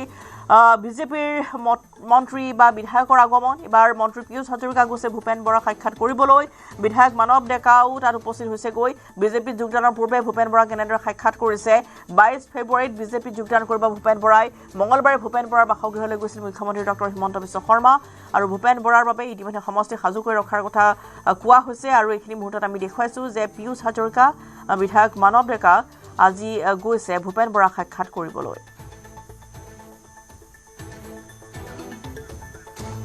আৰু এনেধৰণে এতিয়া ভূপেন বৰাৰ বাসগৃহলৈ কালিৰ দিনটোত মুখ্যমন্ত্ৰী ডক্টৰ হিমন্ত বিশ্ব শৰ্মাৰ পিছতেই আজিৰ দিনটোত তাত বিধায়ক মানৱ ডেকা আৰু মন্ত্ৰী পীয়ুষ হাজৰিকা গৈ উপস্থিত হৈছেগৈ আৰু আদৰণি জনাইছে বিভিন্নজনে। ইতিমধ্যে বিজেপিৰ মন্ত্ৰী বিধায়ক সকলোৱে তেওঁক আদৰণি জনাইছে বিজেপিলৈ। আৰু বৰ্তমান ভূপেন বৰাৰ বাসগৃহৰ সন্মুখত উপস্থিত আছে আমাৰ সতীৰ্থ প্ৰিয়ব্ৰত গগৈ। প্ৰিয়ব্ৰত, ইতিমধ্যে মুখ্যমন্ত্ৰীৰ সাক্ষাতৰ পিছতেই বৰ্তমান বিজেপিৰ বিধায়ক মন্ত্ৰীসকলৰ আগমন হৈছে ভূপেন বৰাৰ বাসগৃহলৈ। হয় ৰশ্মিতা, এগৰাকী পুৰণি সতীৰ্থক আদৰিবলৈ বৰ্তমান সময়ত এগৰাকী মন্ত্ৰী আৰু এগৰাকী বিধায়ক, যি দুজন পুৰণি সতীৰ্থ আছিল, দুয়োজন আহি উপস্থিত হোৱা দেখিবলৈ পোৱা গৈছে। আৰু কিছু সময় পূৰ্বে মন্ত্ৰী পীযুষ হাজৰিকা আৰু বিধায়ক মানৱ ডেকা আহি উপস্থিত হৈছে ভূপেন বৰাৰ বাসগৃহত। আৰু বিধানসভা অধিৱেশন যিহেতু চলি আছে, গতিকে অধিৱেশনস্থলীৰ পৰা পোনে পোনে এই স্থানত আহি উপস্থিত হোৱা দেখিবলৈ পোৱা গৈছে। আৰু যোৱাকালিৰ দিনটোত আমি দেখিবলৈ পাইছিলোঁ যেনেধৰণে মুখ্যমন্ত্ৰীগৰাকীয়ে আহি উপস্থিত হৈছিল। মুখ্যমন্ত্ৰীগৰাকীয়ে অতি স্পষ্টভাৱে কৈ দিছিল যে 22 তাৰিখে, অহা 22 ফেব্ৰুৱাৰী তাৰিখে ভূপেন বৰাই বিজেপিত যোগদান কৰিব। আৰু তাৰ পাছতে যেন গোটেই আচলতে যি বুমৰেঙা সদৃশ এটা পৰিৱেশ আছিল, গোটেই কথাখিনি স্পষ্ট পৰিৱেশ পালে, এটা সুদৃঢ় চিন্তা পালে বা এটা কথা পাতিবলৈ বা কথাখিনি ক'বলৈ এটা থল পালে। গতিকে এটা কালিৰ দিনটোৰ পৰাই গোটেই কথাখিনি স্পষ্ট হৈ পৰিছে। গতিকে বৰ্তমান সময়ত আমি দেখিবলৈ পাইছোঁ যে বিজেপিৰ প্ৰথম দিনটোত যদিও বা ভূপেন বৰাই যিদিনা আচলতে পদত্যাগ পত্ৰ দাখিল কৰিছিল কেন্দ্ৰীয় নেতৃত্বৰ ওচৰত, সেইদিনা কংগ্ৰেছৰ নেতৃত্বৰ ভিৰ হৈছিল। ভূপেন বৰাক বাৰে বাৰে মনাবলৈ খোজাইছিল, পুনৰ এবাৰ কংগ্ৰেছলৈ আচলতে ঘূৰাই নিবলৈ চেষ্টা চলাইছিল, আপ্ৰাণ চেষ্টা চলাইছিল। এই সময়ত ৰাজ্যিক নেতৃত্বৰ লগতে কেন্দ্ৰীয় নেতৃত্ব আহি উপস্থিত হোৱা দেখিবলৈ পোৱা গৈছিল, ফোনযোগে বাৰ্তালাপ হৈছিল। কিন্তু তাৰ পাছৰ দিনাৰ পৰিৱেশ, অৰ্থাৎ কালিৰ দিনাৰ পৰা যদি চাওঁ তেন্তে কালিৰ পৰা পৰিৱেশটো কিছু সলনি হোৱা দেখিবলৈ পোৱা গৈছে। যেতিয়াৰ পৰা কংগ্ৰেছৰ নেতৃত্বই হয়তো বুজি উঠিলে যে ভূপেন বৰাৰ প্ৰত্যাৱৰ্তন বৰ্তমান সময়ত সম্ভৱ নহয় বা ভূপেন বৰাই যি সিদ্ধান্ত গ্ৰহণ কৰিলে সেই সিদ্ধান্ত তেওঁ সলনি নকৰিব। গতিকে সেই সময়ৰ পৰাই তেওঁলোকে যেন ক'ৰবাত নহয় ক'ৰবাত আশা বাদ দিছিল। পৰহি সন্ধিয়াৰ পৰা বা হওক বা যোৱাকালি দিনটোৰ পুৱাৰ ভাগৰ পৰাই হওক, তাৰ পাছতে কিন্তু বিজেপিৰ নেতৃবৰ্গ আহি উপস্থিত হোৱা দেখিবলৈ পোৱা গৈছে এইখন ঘৰত। আৰু যোৱাকালি দিনটোত সন্ধিয়া সময়ত যিধৰণে মুখ্যমন্ত্ৰীগৰাকী আহি উপস্থিত হ'ল, তেওঁ সৈতে প্ৰায় 1.5 ঘণ্টা জোৰা এক বৈঠকত মিলিত হ'ল। যদিও বা কালিৰ দিনটোত ৰাজনীতিৰ কোনো কথা আলোচনা হোৱা নাই বুলি এক কথা মুখ্যমন্ত্ৰীগৰাকীয়ে উল্লেখ কৰিছে, তথাপি তেওঁলোকৰ মাজত দীৰ্ঘ সময় বাৰ্তালাপ হৈছে, দীৰ্ঘ সময় তেওঁলোকে আলোচনা কৰিছে। হয়তো পুৰণি সেই দিনবোৰ পুনৰ এবাৰ তেওঁলোকে পৰ্যালোচনা কৰিছে, পুনৰ এবাৰ ৰোমন্থন কৰিছে। গতিকে আজিৰ দিনটোত এই পৰিৱেশ আমি দেখিবলৈ পাইছোঁ। আজিৰ দিনটোত কেবিনেট ক্ষমা কৰিব, যিহেতু বিধানসভা অধিৱেশন চলি আছে, গতিকে সদনৰ মজিয়াৰ পৰা পোনে পোনে দুজনকৈ সদনৰ সদস্য অৰ্থাৎ মন্ত্ৰী পীযুষ হাজৰিকা আৰু বিধায়ক মানৱ ডেকা আহি উপস্থিত হোৱা দেখিবলৈ পোৱা নিশ্চয়কৈ প্ৰিয়ব্ৰত আৰু সমান্তৰালভাৱে এনেধৰণৰ এটা চৰ্চা চলিছে যে এইবাৰ আগন্তুক 2026 নিৰ্বাচনত কোন সমষ্টিৰ পৰা ভূপেন বৰাক প্ৰাৰ্থিত্ব দিয়া হ'ব যদিও মুখ্যমন্ত্ৰীয়ে কৈছে যে যিটো সমষ্টিতে তেওঁ খেলিব বিচাৰে বা দুটাকো সমষ্টি তেওঁৰ বাবে সাজু কৰি ৰখা হৈছে আৰু যেতিয়া তেওঁ কংগ্ৰেছ ত্যাগ কৰিছিল তেতিয়া বিহপুৰীয়াৰ বহুকেইগৰাকী তেওঁৰ দলীয় সতীৰ্থ বা তেওঁৰ সমৰ্থক আহি উপস্থিত হৈছিলহি গতিকে আজিৰ দিনটো তেনেধৰণৰ কোনো সমৰ্থক বা তেনেধৰণৰ কোনো অনুৰাগী বা তেওঁৰ শুভাকাংক্ষী তেওঁ সাক্ষাৎ কৰিবলৈ আহিছে নেকি বা তেওঁ সমষ্টিবাসী লোক আজি আহিছে নেকি তাত হয় ৰশ্মিতা এই কথাখিনি যদি আমি পাতিবলৈ যাওঁ তেন্তে যোৱাকালি দিনটোত ভূপেন বৰাক লগত লৈ মুখ্যমন্ত্ৰীয়ে যিখন সংবাদমেল সম্বোধন কৰিছিল সেইখনৰ কথা কিছু আমি শুনুকিয়াই ল'ব খুজিছোঁ সেই সময়ত মুখ্যমন্ত্ৰীগৰাকীয়ে এটা কথা উল্লেখ কৰিছিল যে বিহপুৰীয়া লখিমপুৰ আৰু ৰঙানদী সমষ্টিৰ বিশেষকৈ তিনিটা সমষ্টিৰ নাম তেওঁ কেইবাবাৰো লোৱা দেখিবলৈ পোৱা গৈছিল বিহপুৰীয়া লখিমপুৰ আৰু ৰঙানদী সমষ্টিৰ বৃহৎ সংখ্যক লোক আৰু বৃহৎ সংখ্যক আচলতে নেতাই কংগ্ৰেছৰ পৰা যে বিজেপিত যোগদান কৰিব আৰু সেই তাৰ নেতৃত্বত যে ভূপেন বৰাই ল'ব সেই কথা আচলতে মুখ্যমন্ত্ৰীগৰাকীয়ে বাৰে বাৰে উল্লেখ কৰিছিল গতিকে সেই কথাটো নিশ্চিত কাৰণ আমি যদি চাওঁ তেন্তে দুবাৰকৈ তেওঁ বিহপুৰীয়া সমষ্টিৰ বিধায়ক হিচাপে কাৰ্যকাল তেওঁ চলাইছে তাৰ সমান্তৰালভাৱে যদি চাওঁ বিগত যদি 4-5 মাহৰ ভূপেন বৰাৰ কাৰ্যক্ৰমণিকা চাওঁ বা তেওঁৰ ক'ত আচলতে তেওঁৰ সক্ৰিয়তা আছিল সেই কথাখিনি যদি চাওঁ তেন্তে ৰঙানদী সমষ্টিত বিশেষকৈ তেওঁৰ সক্ৰিয়তা দেখিবলৈ পোৱা গৈছিল যেতিয়া আচলতে সভাপতি পদৰ পৰা অসম প্ৰদেশ কংগ্ৰেছৰ সভাপতি পদৰ পৰা তেওঁক অব্যাহতি প্ৰদান কৰা হৈছিল তাৰ পাছতে আমি দেখিবলৈ পাইছিলোঁ ৰঙানদী সমষ্টিত তেওঁৰ ব্যাপক আচলতে তৎপৰতা গতিকে সেইকেইটা সমষ্টিত যে তেওঁৰ গণভিত্তি বেছি আছে বা লখিমপুৰ যিহেতু তেওঁৰ গৃহ জিলা গতিকে সেই জিলাখনত যে তেওঁৰ এটা দপদপনি আছে বা তেওঁৰ গণভিত্তি বেছি আছে তেওঁৰ নিজৰ মানুহ বেছি আছে সেই কথাখিনি নিশ্চিত গতিকে সেইসমূহ সমষ্টিৰ পৰা ভূপেন বৰাই যে এটা বৃহৎ দল লৈ বা বৃহৎ নেতৃত্বৰ এটা দল লৈ বিজেপিত যোগদান কৰিব অহা 22 তাৰিখে তেওঁৰ শক্তি যে সম্পূৰ্ণৰূপে প্ৰদৰ্শন কৰিব এই কথা আমি নিশ্চিত আৰু আপুনি যি ধৰণে উল্লেখ কৰিলে যে যোৱাকালি দিনটো যেনেধৰণে দেখিবলৈ পোৱা গৈছিল তেওঁ বহুতো শুভাকাংক্ষী সেয়া কেৱল কিন্তু ৰঙানদী সমষ্টি বিহপুৰীয়া সমষ্টি বা যদিহে লখিমপুৰৰ কথা কওঁ তেন্তে ভুল হ'ব গতিকে কংগ্ৰেছৰ যিসকলে আচলতে নেতা বা কংগ্ৰেছৰ যিসকলে আচলতে কংগ্ৰেছ দলটোক ইমান দিনে শক্তিশালী কৰি আহিছিল কংগ্ৰেছ দলটোৰ সৈতে জড়িত হৈ আছিল তেনেধৰণৰ বহু নেতাও আহি কিন্তু এইখন ঘৰত ভিৰ কৰা দেখিবলৈ পোৱা গৈছিল ভূপেন বৰাৰ প্ৰতি তেওঁলোকৰ যে যি আন্তৰিকতা বা ভূপেন বৰাৰ নেতৃত্ব তেওঁলোকৰ যি বিশ্বাস নেতৃত্বৰ কাম কৰা তেওঁলোকৰ যি হাবিয়াস সেই কথাখিনিৰ পৰা হয়তো প্ৰমাণ পোৱা গৈছে বা সেই কথাখিনিৰ পৰা হয়তো প্ৰতিফলিত হৈছে গতিকে আজিৰ দিনটোতো ব্যতিক্ৰম নহয় বহু মানুহ আহিছে আৰু গৈছে সকলোৱে আচলতে ভূপেন বৰাৰ মুখ্যমন্ত্ৰীয়ে কোৱাৰ ধৰণে এই হতাশাৰ সময়খিনিত সহানুভূতি দিয়া বুলিয়ে কওক বা তেওঁৰ আচলতে শক্তি প্ৰদৰ্শন কৰাই হওক দুয়োটাক আমি কৰি থকা দেখিবলৈ পোৱা গৈছে ধন্যবাদ জনাইছোঁ আপোনালৈ আৰু এনেদৰে আজি দিনটোত মানৱ ডেকা আৰু মন্ত্ৰী পীয়ুষ হাজৰিকা দুয়োগৰাকী গৈ উপস্থিত হৈছে ভূপেন বৰাৰ বাসগৃহত আৰু ভূপেন বৰাক এনেদৰে এগৰাকী পুৰণি সতীৰ্থক নিজৰ দলটোলৈ ভাৰতীয় জনতা পাৰ্টিলৈ আদৰণি জনাইছে আৰু সমান্তৰালভাৱে এতিয়া কোন সমষ্টিক লৈ ভূপেন বৰাই আগন্তুক নিৰ্বাচনত প্ৰতিদ্বন্দ্বিতা কৰিব তাক লৈ বিশেষ চৰ্চা ৰাজনৈতিক মহলত চলি আছে আৰু যিটো ইতিমধ্যে প্ৰিয়ব্ৰতে উল্লেখ কৰিছে যে কালিৰ দিনটোত মুখ্যমন্ত্ৰীগৰাকীয়ে তিনিটাকৈ সমষ্টি লখিমপুৰ ৰঙানদী আৰু বিহপুৰীয়া তাত গণভিত্তিৰ কথা উল্লেখ কৰিছে বা আগন্তুক 22 তাৰিখে ইতিমধ্যেই ভূপেন বৰাই যোগদান কৰাৰ কথা আছে 22 ফেব্ৰুৱাৰীত গতিকে এটা বৃহৎ সংখ্যক কংগ্ৰেছৰ নেতা কৰ্মী লৈ বা তেওঁৰ সমৰ্থকসহ তেওঁ ভাৰতীয় জনতা পাৰ্টীত যোগদান কৰিব আৰু ৰঙানদী তেওঁৰ গণভিত্তি থকাৰ কথা বা বিহপুৰীয়া যিহেতু প্ৰাক্তন দুবাৰৰ তেওঁ বিধায়ক আছিল গতিকে তাৰ পৰা যথেষ্ট সংখ্যক তেওঁৰ সৈতে কংগ্ৰেছ কৰ্মীয়ে ভাৰতীয় জনতা পাৰ্টীত যোগদান কৰাৰ আছে সম্ভাৱনা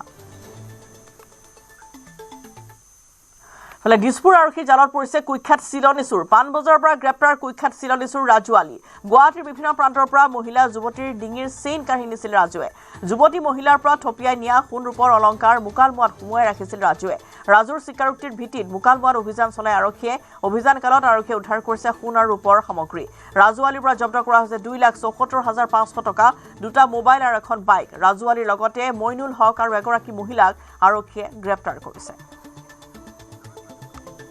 পুনৰবাৰ জনাইছোঁ যে দিছপুৰ আৰক্ষী জালত পৰিছে কুখ্যাত চিলনী চোৰ পাণবজাৰৰ পৰা গ্ৰেপ্তাৰ কৰা হৈছে কুখ্যাত চিলনী চোৰ ৰাজু আলী গুৱাহাটীৰ বিভিন্ন প্ৰান্তৰ পৰা মহিলা যুৱতীৰ ডিঙিৰ চেইন কাঢ়ি নিছিল ৰাজুৱে যুৱতী মহিলাৰ পৰা থপিয়াই নিয়া সোণ ৰূপৰ অলংকাৰ মুকালমুৱাতে লুকুৱাই ৰাখিছিল ৰাজুৱে ৰাজুৰ স্বীকাৰোক্তিৰ ভিত্তিতে মুকালমুৱাত অভিযান চলাই আৰক্ষীয়ে অভিযানকালত আৰক্ষীয়ে উদ্ধাৰ কৰিছে সোণ আৰু ৰূপৰ সামগ্ৰী ৰাজু আলীৰ পৰা জব্দ কৰা হৈছে 2,74,500 টকা দুটাকৈ মোবাইল আৰু এখন বাইক ৰাজু আলীৰ লগতে মইনুল হক আৰু এগৰাকী মহিলাকো আৰক্ষীয়ে গ্ৰেপ্তাৰ কৰিছে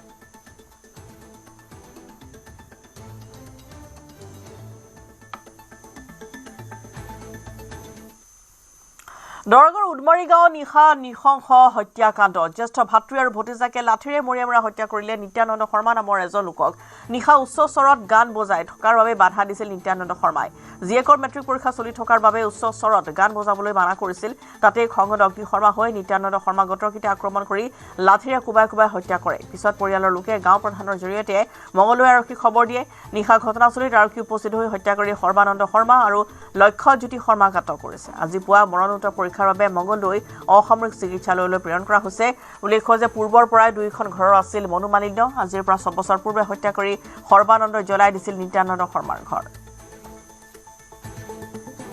কালিতো মেট্ৰিক চলি আছে যে সিহঁতে ৰেগুলাৰ মানে ডিক চলাই থাকে ৰাতিপুৱা চলোৱাই গধূলি চলোৱাই ৰাতি কাৰেণ্ট নাই পঢ়িব লাগে সিহঁতৰ তাৰমানে সেইটোৱে সুবিধা কালি দিনাখন একো নকয় কালি তাকো লাগি তহঁতে কিয় দেখটো হেৰি কৰি বজাই আছা হে ইয়াৰ ঘৰৰ পৰা কৈছি কিয় দেখটো বজাই আছা তহঁতে বন্ধ কৰছো সিহঁতৰ নামানে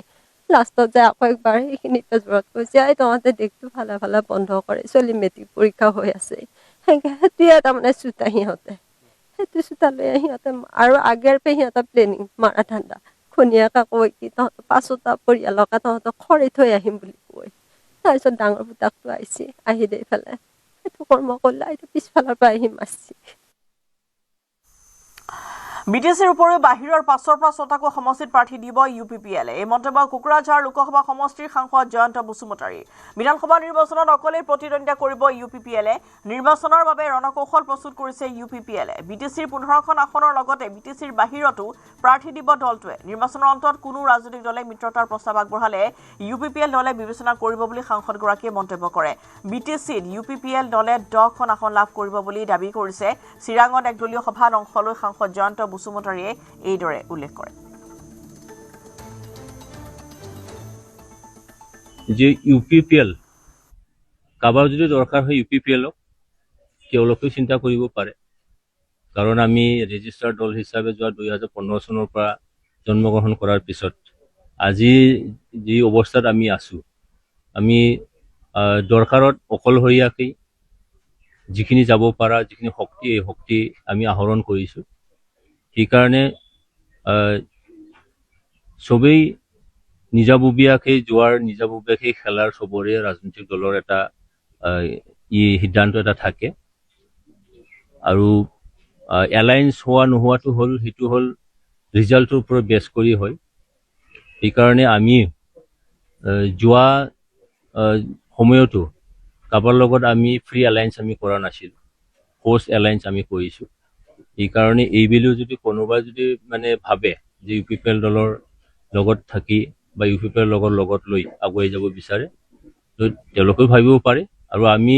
অকলে যদি মানে খেলিব লাগে তাত আমি ৰেডি হৈ আছোঁ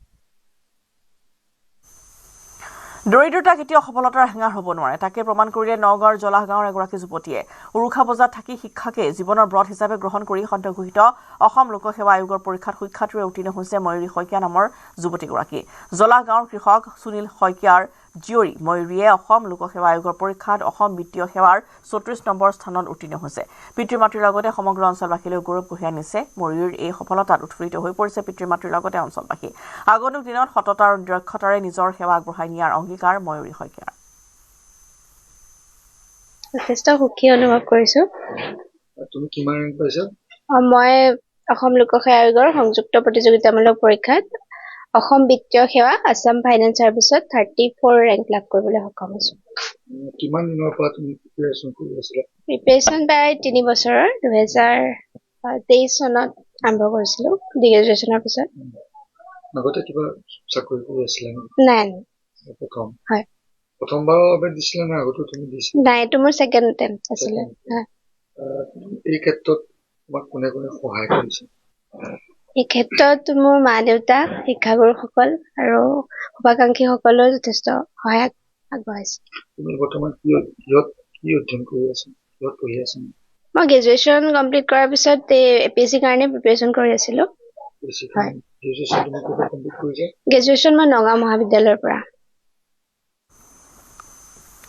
সদ্য ঘোষিত অসম লোকসেৱা আয়োগৰ ফলাফলত 14 নম্বৰ স্থানত উজলিল যোৰহাটৰ প্ৰিয়ম বৰা যোৰহাটৰ চিপাহী খোলা গছপুৰীয়া গাঁৱৰ কৃষক বিপুল বৰা আৰু কৰবী বৰাৰ কন্যা প্ৰিয়ম বৰা প্ৰথমৰ বাবে অৱতীৰ্ণ হৈছিল অসম লোকসেৱা আয়োগৰ পৰীক্ষাত টিয়ক হোলী ফ্লাৱাৰ স্কুলৰ পৰা স্কুলীয়া অসম ৰাইফলছ পাব্লিক স্কুলৰ পৰা উচ্চতম পৰীক্ষাত সুখ্যাতিৰে উত্তীৰ্ণ হৈ দিল্লীৰ লেডি শ্ৰীৰাম কলেজৰ পৰা প্ৰিয়মে 2024 বৰ্ষত বুৰঞ্জী বিভাগত স্নাতক ডিগ্ৰী লাভ কৰিছিল তাৰ পিছত দিল্লীৰ মিৰাণ্ডা হাউচৰ পৰা স্নাতকোত্তৰ ডিগ্ৰী লাভ কৰে আৰু অৱতীৰ্ণ হৈছে APSCত প্ৰথম প্ৰচেষ্টাতে সফল হোৱা প্ৰিয়ম বৰাই অসম চৰকাৰক ধন্যবাদ জনাই ক'লে কেইবছৰমানৰ আগলৈকে APSC আমাৰ দৰে মধ্যবিত্তৰ কাৰণে সপোন আছিল কিন্তু বৰ্তমানৰ চৰকাৰে সেই ধাৰণা সলনি কৰিলে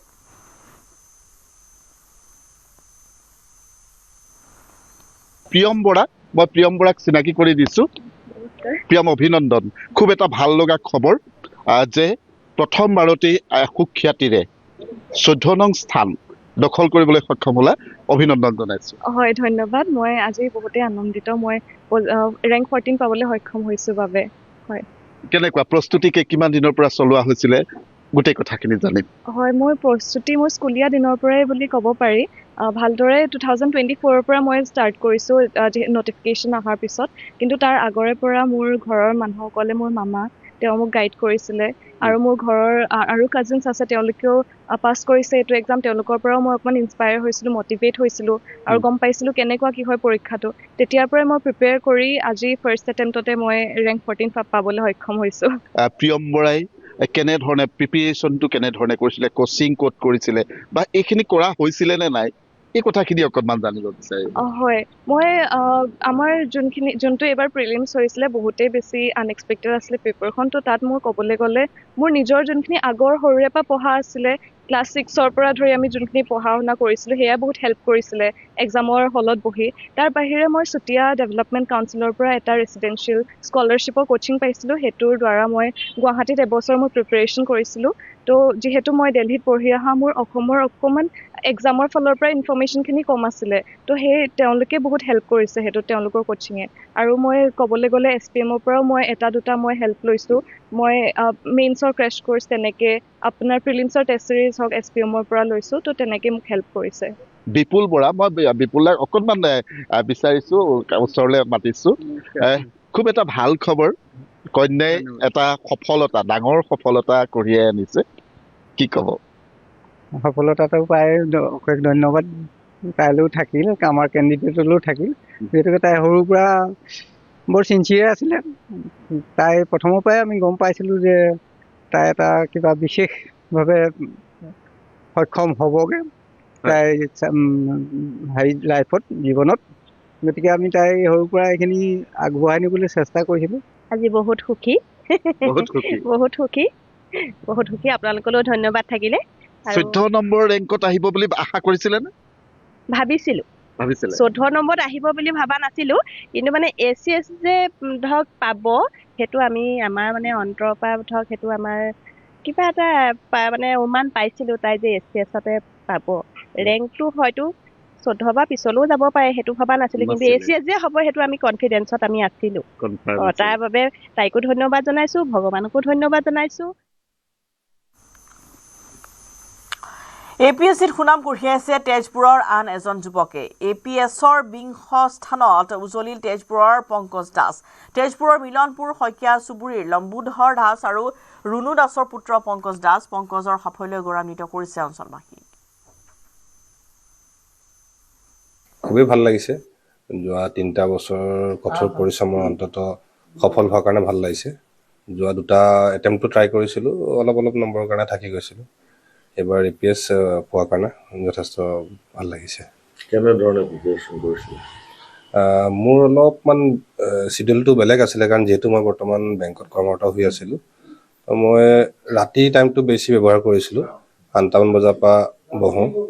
আৰু ৰাতি যিমান পাৰোঁ দেৰিলৈকে পঢ়োঁ আৰু ৰাতিপুৱা 1 ঘণ্টামান ট্ৰাই কৰাৰ চেষ্টা কৰিবৰ কাৰণে তাতকৈ বেছি সময় দিব পৰা নাছিলোঁ সেইকাৰণে হয়তো ইয়াৰ আগৰবাৰ অলপ মোৰ খুদ থাকি গৈছিলে এইবাৰ যিমান পাৰোঁ কভাৰ কৰিব চেষ্টা কৰিছিলোঁ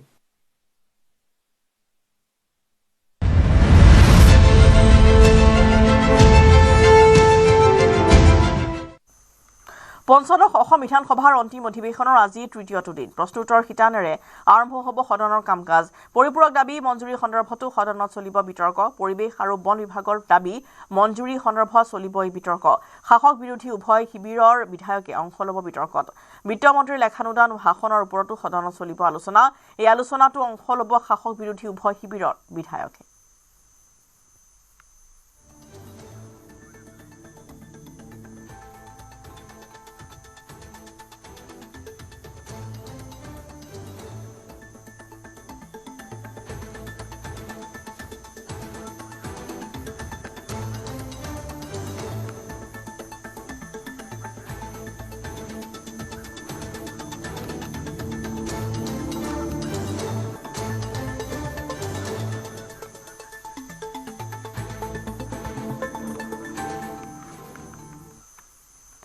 কলিয়াবৰৰ কৃষি পথাৰত ভূ মাফিয়াৰ দুৰাত্মক কৃষি পথাৰত চলা অবাধ খননক লৈ চিন্তিত হৈ পৰিছে ৰাইজ ধাৰাবাহিক বাতৰিৰ পাছতো সংশ্লিষ্ট কৰ্তৃপক্ষই কোনো ব্যৱস্থা নোলোৱাৰ অভিযোগ জলসিঞ্চন বিভাগৰ নলা কাটি ভূ মাফিয়াই উলিয়াই লৈছে অস্থায়ী বাট ডাম্পাৰ ট্ৰেক্টৰ এক্সকেভেটৰৰ দুৰাত্মত সংকটত পৰিছে কৃষি পথাৰ কানদিন ধুলিয়ৰি আৰু এইটোৰ মাত্ৰাটো ব্যাপক বাঢ়িছে ইমানবোৰ মানে খন্দা কৰা কাৰবাৰ চলিছে দিনে ৰাতিয়ে মানে কেৱল জেচিপি ডাম্পাৰ এইবিলাকেই আমি মানে ৰাজপথতো দেখা হৈছোঁ ৰাজপথত ডাম্পাৰ ভিতৰুৱা গাঁৱত ডাম্পাৰ আৰু ইয়াতে অলপতে দেখিলোঁ যে আনকি কলিয়াবৰৰ ইৰিগেশ্যনৰ নলাৰ ওপৰতেও ডাম্পাৰ অৰ্থাৎ নলা ভাঙি পেলোৱা হৈছে নলাৰ যি মানে ভেটি খান্দি পেলোৱা হৈছে গাড়ী চলোৱা কৰিছে মঙলবাৰে নিশা অনুষ্ঠিত হয় বিজেপি মিত্ৰজোঁটৰ বিধায়িনী দলৰ বৈঠক বিধায়িনী দলৰ বৈঠকত কেইবাটাও সিদ্ধান্ত গ্ৰহণ কৰা হৈছে প্ৰধানমন্ত্ৰী নৰেন্দ্ৰ মোদীৰ উপস্থিতিত ভূমিহীন চাহ শ্ৰমিকক ভূমি পট্টা প্ৰদান কৰাৰ বাবে সিদ্ধান্ত গ্ৰহণ কৰা হয় প্ৰধানমন্ত্ৰীৰ উপস্থিতিত মাৰ্চত আনুষ্ঠানিকভাৱে ভূমি পট্টা প্ৰদান কৰিব ৰাজ্য চৰকাৰে এই অনুষ্ঠানৰ বাবে 4 গৰাকী মন্ত্ৰীক দায়িত্ব প্ৰদান কৰিছে মুখ্যমন্ত্ৰীয়ে মন্ত্ৰী জয়ন্ত মল্লবৰুৱা ডক্টৰ অনুজ পেগু মন্ত্ৰী পীয়ুষ হাজৰিকা আৰু অশোক সিংহলক দায়িত্ব প্ৰদান কোন জিলাত কেতিয়া ভূমি পট্টা প্ৰদান কৰা হ'ব সেই সন্দৰ্ভত সিদ্ধান্ত ল'ব মন্ত্ৰী গোটে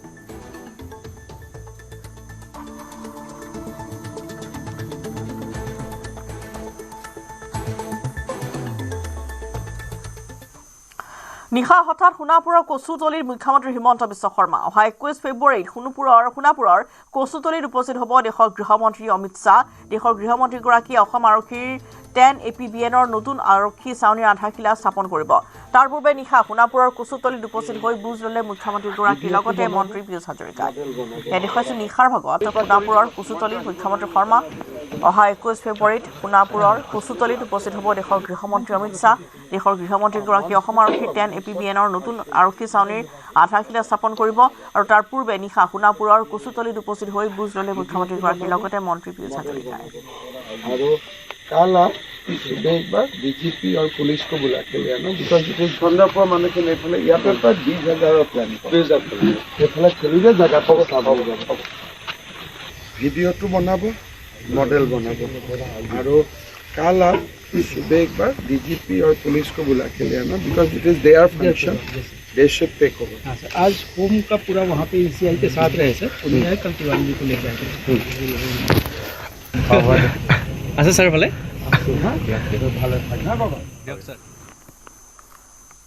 ভূপেন বৰাৰ দল ত্যাগৰ পিছতে কংগ্ৰেছত অব্যাহত আছে ব্যাপক খহনীয়া এবাৰ কংগ্ৰেছ দল ত্যাগ মিডিয়া উপাধ্যক্ষ কল্যাণ ভাগৱতীৰ যুৱ কংগ্ৰেছৰ সাধাৰণ সম্পাদকো আছিল কল্যাণ ভাগৱতী পুনৰবাৰ জনাইছো ভূপেন বৰাৰ পিছতে দল ত্যাগ কৰিছে আন এগৰাকী মিডিয়া উপাধ্যক্ষ কল্যাণ ভাগৱতীয়ে কংগ্ৰেছ দল ত্যাগ কৰিছে কল্যাণ ভাগৱতীয়ে যুৱ কংগ্ৰেছৰ সাধাৰণ সম্পাদকো আছিল কল্যাণ ভাগৱতী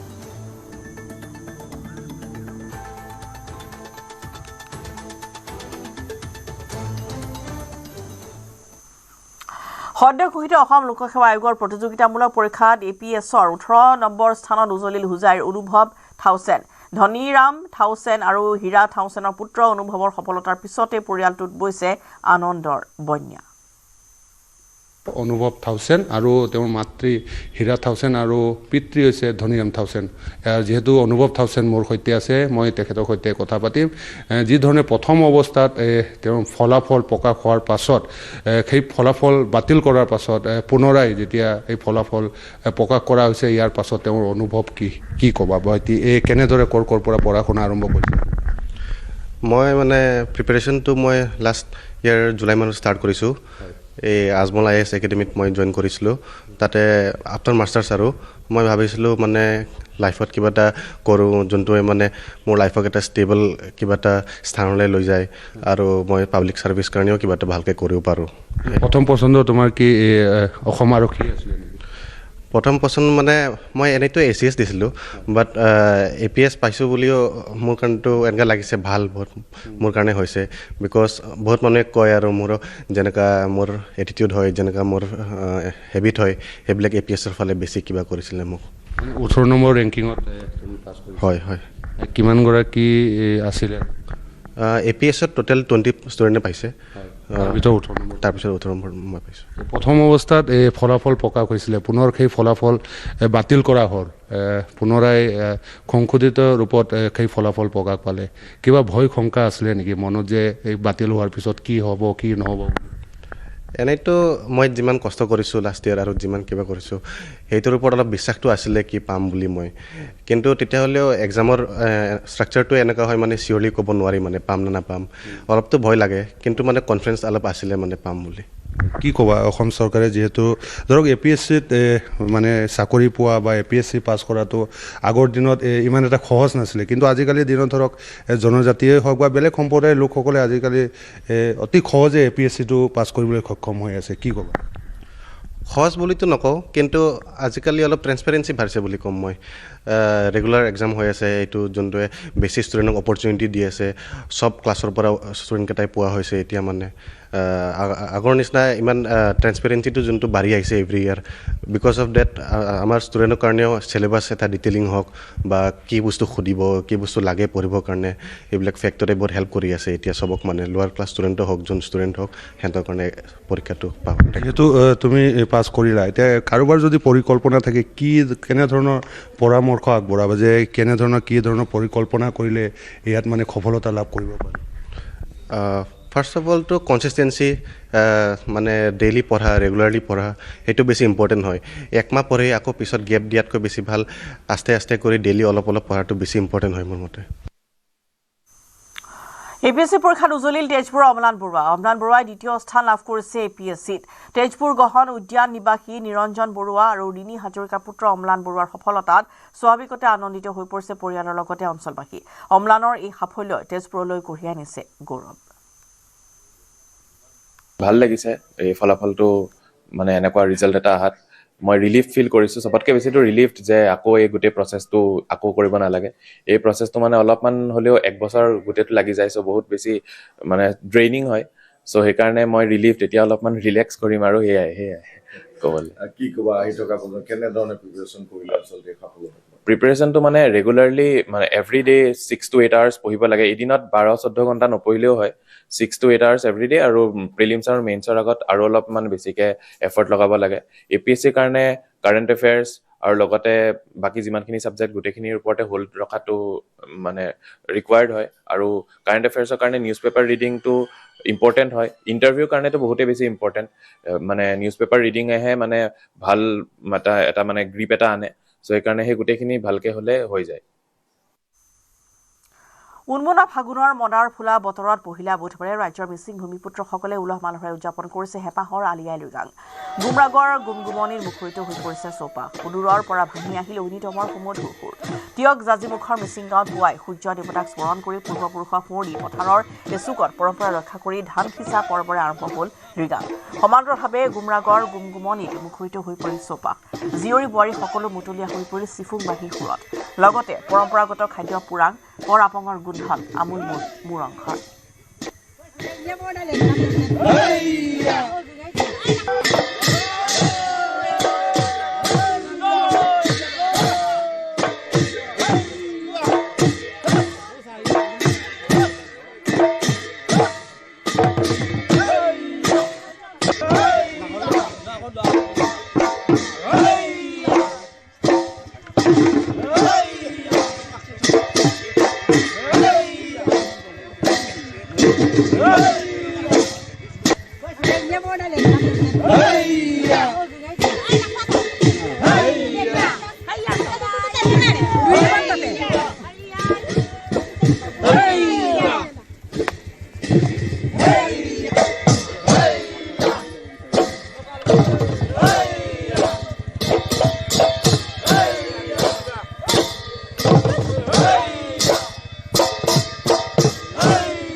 আৰু ইয়াৰ লগতে সামৰিছোঁ দুপৰ সংবাদ। নমস্কাৰ।